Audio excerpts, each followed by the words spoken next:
गरीब माँ और 5 बेटियों का गाजर घर। बाबूजी, रोटी बना दी है, खा लीजिएगा, मैं खेत पर जा रही हूँ। तभी खटिये पर से बूढ़ा रामा खांसते हुए बोला, अरे बहू, ये ले, मेरी शॉल लेती जा, बाहर बड़ी ठंड पड़ रही है। नहीं बाबूजी, इसकी जरूरत आपको ज्यादा है, क्योंकि घर में ओढ़ने को एक भी कंबल नहीं। माँ, आज हम तीनों भी आपके साथ चलेंगे खेत पर। बच्चों, तुम्हारे पास स्वेटर भी नहीं, सर्दी लग जाएगी। माँ, जल्दी तो आपको गुलिया दीदी और तानी दीदी को भी लगेगी।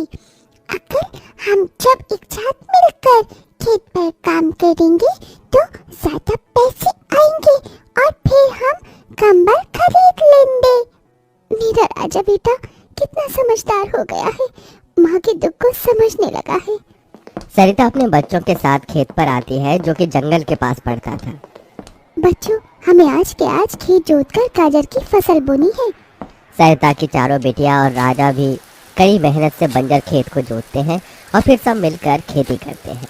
दिन बीतते हैं। एक रोज जब सरिता घर आती है तो वो अपने पति को घर में जुआ खेलते देखती है। अरे बिरजू, भूख लगी है, ये ले दारू, 2 घूंट मार ले। अरे खाली दारू, इसके साथ कुछ चखना मिल जाता तो मजा आ जाता। अरे देख बिरजू, तेरी लुगाई आ गई। बिरजू को घर में जुआ खेलते देखकर सरिता बौखला कर बोली, अजी, तुमको शर्म नहीं आती? घर में जुआ खेलते और दारूबाजी करते? तो फिर बोली, अरे जानती नहीं, पति परमेश्वर होता है और पत्नी की जगह पति के पैरों में होती है। चल जल्दी से मेरे लिए अंडा ऑमलेट बना और गरम रोटी भी। तुम्हें अब मुफ्त का खिलाने को राशन नहीं मेरे पास। 6 बच्चे हो गए हैं, जानती भी हो इन सब का पेट कितनी मुश्किल से पाल रही हूँ मैं। तुम्हें तो जिम्मेदारी से मतलब ही नहीं। घर में बूढ़ा बीमार पिता है, तुम तो कमाने गए थे ना, फिर क्या हुआ? आते ही पैसे मांगने लगी। पति ने खाया पिया कि नहीं ये तेरा बाप पूछेगा। नशे में तो बिरजू सरिता से अकड़ते हुए अपनी चमड़े की चप्पल निकालकर उसे बहुत पीटता है।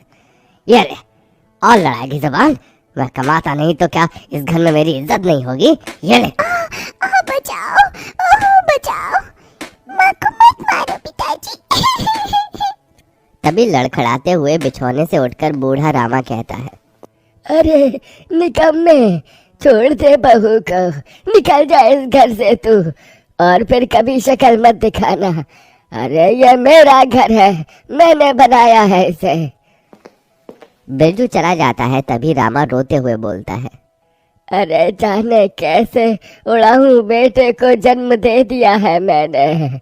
मेरे हाथों भारी गलती हो गई जो इसे तेरी शादी कराई। बहू माफ कर दे मुझे। पर उस 5 बेटियों की गरीब माँ का दुख इतना ही नहीं था कि एकदम से जोरदार तूफान उठा और झोपड़ी की छत हवा के झोंके से उखड़ कर गिर गई। हे भगवान, इतना भयंकर तूफान! तानी, गुड़िया, अंजू, तुम तीनों सोनी, राजा और मुनिया को लेके बाहर निकलो, मैं दादाजी को लेकर आती हूँ। उठिए बाबूजी। नहीं बहू, तू जा, मेरा समय आ गया है। तुझे उन 5 बच्चियों की सौगंध, तेरे बाद उन्हें देखने वाला कोई नहीं। जा बहू, जा। सरिता के बाहर निकलते ही पूरी झोपड़ी गिर जाती है। सरिता छाती पीट पीट कर रोने लगती है। बाबूजी। अरे कैसा निर्दयी है रे तू ऊपर वाले! क्या मिला आखिर, क्या मिला तुझे मेरा घर उजाड़ कर? तू खुद तो अपने घर में सो रहा है और मेरी 5 बेटियों को बेघर कर दिया। जवाब दे, तू बोलता क्यों नहीं? सरिता को टूट कर रोता देखकर उसकी 5 बेटी भी बिलख बिलख कर रोती है। चुप हो जाओ माँ, रो मत। माँ, मुझे जल से ठंड लगती है। हे भगवान, इतनी बर्फ गिर रही है, मुझे इस ठंड से अपने बच्चों को बचाना होगा। सरिता सबका दरवाजा खटखटाती है, मगर कोई भी मुसीबत में उसकी मदद नहीं करता। हार कर वो अपने जंगल वाले गाजर के खेत में आ जाती है और सब रात भर ठंड से कांपते ठिठुरते हुए बीतती है। माँ, बहुत भूख लगी है। हाँ माँ, मुझे भी भूख लगी है। तभी सरिता की सबसे बड़ी बेटी तानी खेत में देखती है जहाँ लाल लाल गाजर उगे थे। देखो माँ, गाजर तैयार हो गए हैं। फिर तानी अपने सभी भाई बहनों को गाजर तोड़ कर देती है। ये लो मेरी बहनों, गाजर खा लो। अपनी बेटियों को ठंड में ऐसे देख उस गरीब माँ का मन अपार दुख से भर जाता है। अपनी इस गरीब लाचार माँ को माफ कर देना बच्चों, तुम्हें ये ठंड भोगना पड़ रहा है। तभी एकदम से दिन का माहौल रात सा हो जाता है और तेजी से बर्फ गिरने लगती है। बाप रे बाप, एकदम से इतनी ठंड, ऐसे तो बिना घर के हम बच नहीं पाएंगे। तभी सरिता अपना आंचल उन पर उड़ाती है, मगर बच्चे थरथरा उठते हैं कि एकदम से गुड़िया कहती है, माँ, तानी दीदी, हम अपना घर बना सकते हैं। मगर कैसे बिटिया, हमारे पास पैसे भी तो नहीं। माँ देखो, हमारे खेत में कितने सारे गाजर उगे हैं, हम इसी से अपना घर तैयार करेंगे, पर हम सबको साथ मिलकर मदद करनी होगी।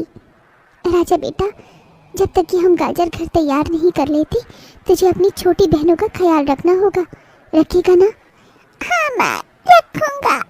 सरिता आग जलाकर अपने दोनों सबसे छोटे बच्चों को उसके पास बिठा देती है और खुद अपनी चारों बेटियों के साथ उस भयंकर ठंड में गाजर घर बनाने लगती है।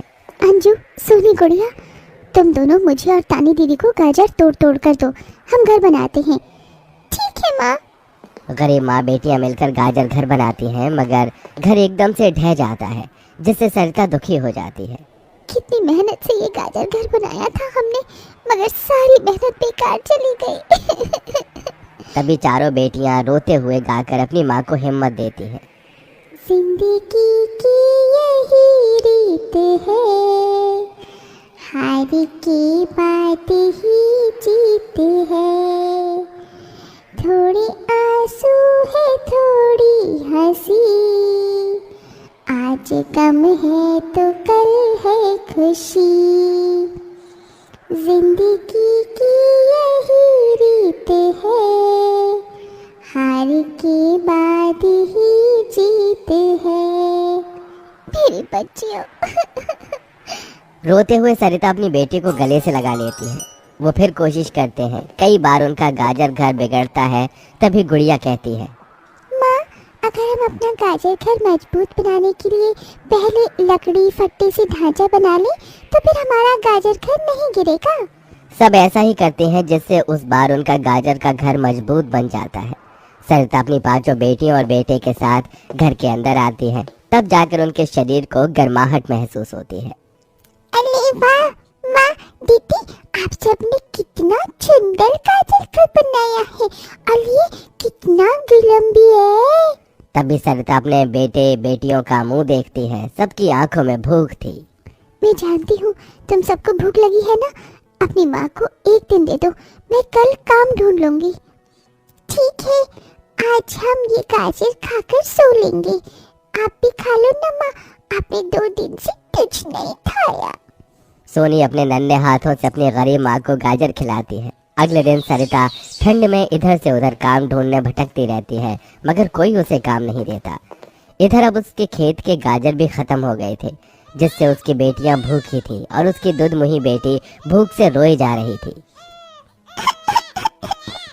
माँ, मुन्ना को भूख लगी है, उसे खाना चाहिए। छोटे बच्चे खाना नहीं खाते राजा, इसे दूध पीना है। हे बसुरी बजैया, एक माँ की ममता की इतनी भी परीक्षा मत लो कि वो अपने बच्चे को दूध भी ना पिला सके। तभी सरिता को द्वार पर एक गाय के रंभाने की आवाज सुनाई दी। माँ, लगता है बाहर गाय आई है।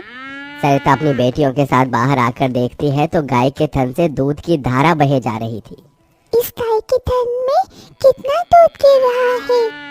सरिता गाय का गर्म दूध अपनी बेटी को पिलाती है। तभी गाय उसके खेत में जाकर गोबर कर देती है, जिससे एकदम से जादू होता है और खेत लाल चमकदार गाजर से भर जाता है। माँ, ये तो कोई जादुई गाय लगती है। देखो, हमारे खेत में कितने गाजर हो गए। हाँ गुड़िया, मैं जादुई गाय हूँ, मुझे वरदान प्राप्त है। जिस भी बंजर खेत में मैं गोबर करूँगी, वो फसल से भर जाएगी। मैं इससे पहले भी तुम्हारे खेत में आई थी। इसका मतलब गौ माता, आपकी वजह से उस वक्त भी मुझ गरीब के बंजर खेत में गाजर उगी थी।